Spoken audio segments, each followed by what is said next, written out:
নির্বাচনের সময় যখন তফসিল ঘোষণা করার পর তারা মনোনয়নপত্র জমা দেন, সেখানে কিন্তু আয়ের উৎস জমা দিতে হয়।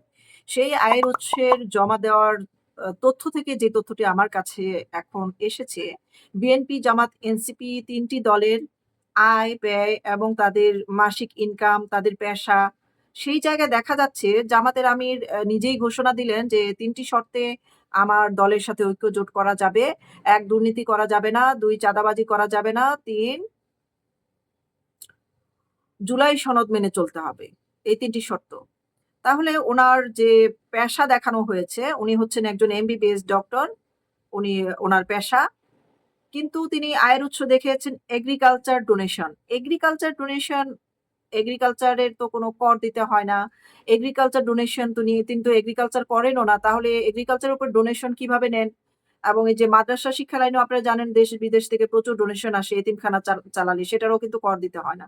তাহলে তিনি যদি ক্ষমতায় আসেন, তিনি তো সেম ইউনূসের মতো কোনো কাজের জন্যই যেই কাজগুলোতে কর দিতে হয় না, সেই কাজগুলোকেই পেশা হিসেবে নিবেন এবং কর দেওয়া বন্ধ করে দিবেন টোটালি। এবং নাহিদ ইসলাম দেখিয়েছেন যে কনসুলেন্ট করেন তিনি। বিএসএস শিক্ষাগত যোগ্যতা বিএসএস। উনার ইয়ারলি ইনকাম এবং ক্যাশ মানি সবকিছুই আমি ছবিতে আপনাদেরকে দেখিয়ে দিচ্ছি।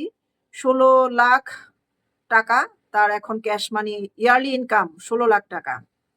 টোটাল টোটাল টাকা হচ্ছে ৩২,০০,০০০, ১৬,১২২ নাহিদের। ক্যাশ মানি হচ্ছে ১৯,০০,০০০, ১৯,৫০,০০০।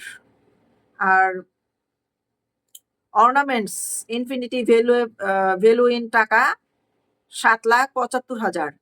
আর তারেক রহমানের হচ্ছে এডুকেশনাল যোগ্যতা হচ্ছে এইচএসসি সমমান।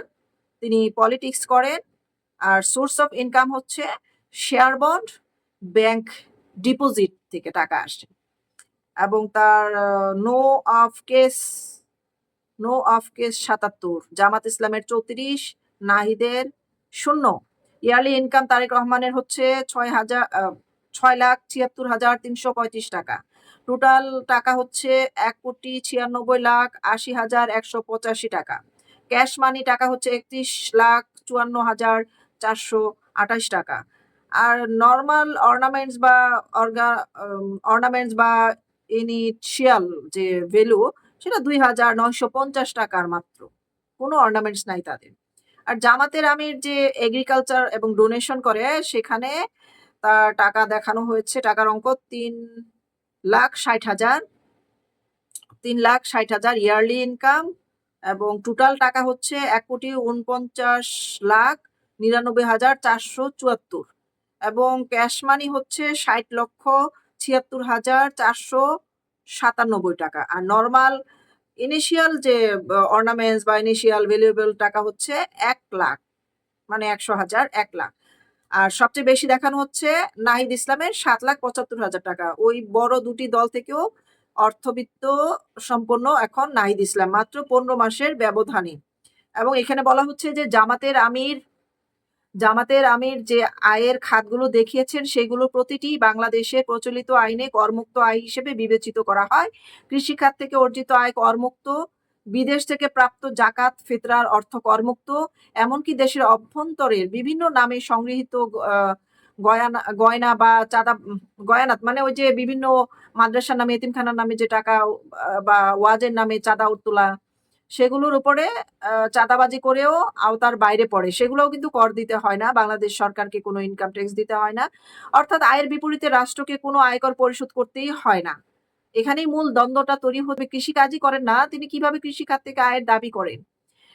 আবার ডোনেশন, জাকাত, ফিতরা এর মতো একটি ধর্মীয় নৈতিক দায়িত্বের অর্থ, যা মূলত মুসলমানদের দরিদ্র অসহায় হক, সেই অর্থ চাঁদাবাজির মাধ্যমে একজন ব্যক্তি কিভাবে নিজের ব্যক্তিগত আয়ের উৎস হিসেবে দেখান। ডোনেশন তো তার নিজের আয়ের উৎস না, এটা তো আলাদা একটা উৎস, এটা আলাদা একটা ফাউন্ডেশনের মাধ্যমে আসে, ফাউন্ডেশনের নামে থাকে, সেটা তার ব্যক্তিগত কোষাগারে কিভাবে যুক্ত হলো? ডোনেশন, জাকাত, ফিতরার জন্য কোনো ব্যক্তিগত উপার্জন নয়, এটি একটি আমানত, এটি নির্দিষ্ট খাতে ব্যয়ের জন্য প্রদত্ত সামাজিক দায়বদ্ধতা। তাহলে সেই অর্থ কিভাবে ব্যক্তিগত ইনকাম হয়ে যায়? এই প্রশ্নের উত্তর না দিয়েই কি স্বচ্ছতার দাবি করা যায়? আইনের ফাঁকফোকর ব্যবহার করে হয়তো এইসব আয় দেখানো সম্ভব, কিন্তু নৈতিকতার জায়গা থেকে দেখলে বিষয়টি নিঃসন্দেহে প্রশ্নবিদ্ধ। কারণ ধর্মের নামে সংগৃহীত অর্থকে যদি ব্যক্তিগত আয়ের খাত বানানো যায় তাহলে দান, জাকাত, ফিতরা পবিত্রতার জায়গায় কোথায় দাঁড়াবে? এই প্রশ্নগুলো আইন নয়, বিবেকের আদালতে তোলা দরকার। তো এই হচ্ছে ঘটনা। দেখলাম যে ৩ জনের মধ্যে নাহিদ ইসলাম সবচেয়ে বেশি বিত্তশালী এবং তার অর্থ এবং সে একজন কনসোনেন্ট হয়ে, এখন যদি কনসোনেন্ট বলেন কোন জায়গার? সে তার এনসিপি দলের কনসোনেন্ট, সেখান থেকে তার আয় হয়েছে। দল করলেই যখন লাভ, চলেন আমরাও একটা চুদলিংপং দল করে ফেলি। তাহলে শুধু দলের মধ্যে ডোনেশন আর ডোনেশন আসবে।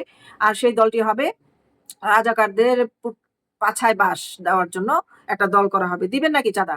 যদি দেন তাহলে চুদলিংপং একটা দল তৈরি করে ফেলবো আজকে থেকে।